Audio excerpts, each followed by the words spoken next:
Neymar Junior Santos. অবশেষে সকল জল্পনা কল্পনা কাটিয়ে ২০২৬ বিশ্বকাপে ব্রাজিলের মূল দলে জায়গা পেয়েছে ব্রাজিলের সর্বোচ্চ গোলদাতা ব্রাজিলিয়ান ফুটবলের রাজপুত্র নেইমার জুনিয়র। ব্রাজিলের এই রাজপুত্রের জনপ্রিয়তা ঠিক কতটুকু সেটা কার্লো আনচেলত্তি হয়তো ব্রাজিলের দায়িত্ব নেওয়ার পর একটু ভালো করেই টের পেয়েছে। ব্রাজিলের স্কোয়াড ঘোষণার আগে এতটা উত্তেজনা কাজ করে নাই সবার মাঝে। এবার বিশ্বকাপের স্কোয়াড ঘোষণার আগে যতটা উত্তেজনা কাজ করছে সবার মাঝে। সবাই স্কোয়াড ঘোষণার সময় আসায় টিভি অন করে বসেছিল শুধুমাত্র নেইমার জুনিয়র স্কোয়াডে আছে কিনা সেটা জানার জন্য। শেষ দিকে তো সাম্বা বয়দের কোচ কার্লো আনচেলত্তি বলেই ফেলল, এই স্কোয়াড ঘোষণার জন্য আমি সাংবাদিক, ইনফ্লুয়েন্সার, গায়ক, বর্তমান ও সাবেক ফুটবলারদের থেকে অসংখ্য পরামর্শ পেয়েছি। এমনকি একবার বিমানের পাইলটও আমাকে জিজ্ঞেস করেছিল নেইমার দলে থাকবে কিনা। তাহলে একবার নিজেই চিন্তা করেন, নেইমারকে শেষবারের মতো বিশ্বকাপ দলে পাওয়ার জন্য কত মানুষ চোখ পেতে বসেছিল। সব শেষে সবার চোখের শান্তি দিয়ে ব্রাজিলের স্কোয়াডে নেইমারকে রাখছেন কার্লো আনচেলত্তি।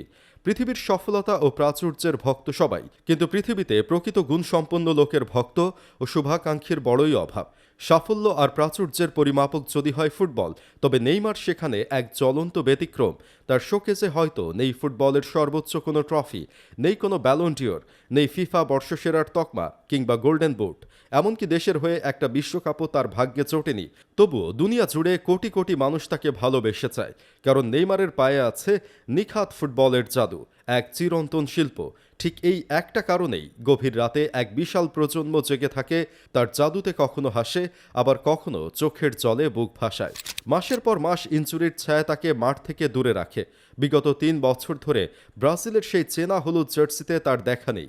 অন্য সব ফুটবলারদের ভক্তরা যখন মেতে থাকে কে হ্যাট্রিক করবে কিংবা কার হাতে উঠবে ব্যালন ডিওর, তখন নেইমার ভক্তরা নীরবে ঈশ্বরের কাছে শুধু একটি প্রার্থনাই করে, আমাদের রাজপুত্র যেন সুস্থ থাকে। কতটা নিঃস্বার্থ আর নিবেদিত প্রাণ হলে একটা মানুষের জন্য এভাবে অপেক্ষা করা যায়। ফুটবল ইতিহাসের সবচেয়ে অনুগত সমর্থক বোধ হয় এরাই। শত অপমান, ট্রোল আর গ্লানি সহ্য করেও তারা মাসের পর মাস বুক বেঁধে বসে থাকে শুধু প্রিয় খেলোয়াড়কে সবুজ ঘাসে বল পায়ে এক নজর দেখার জন্য।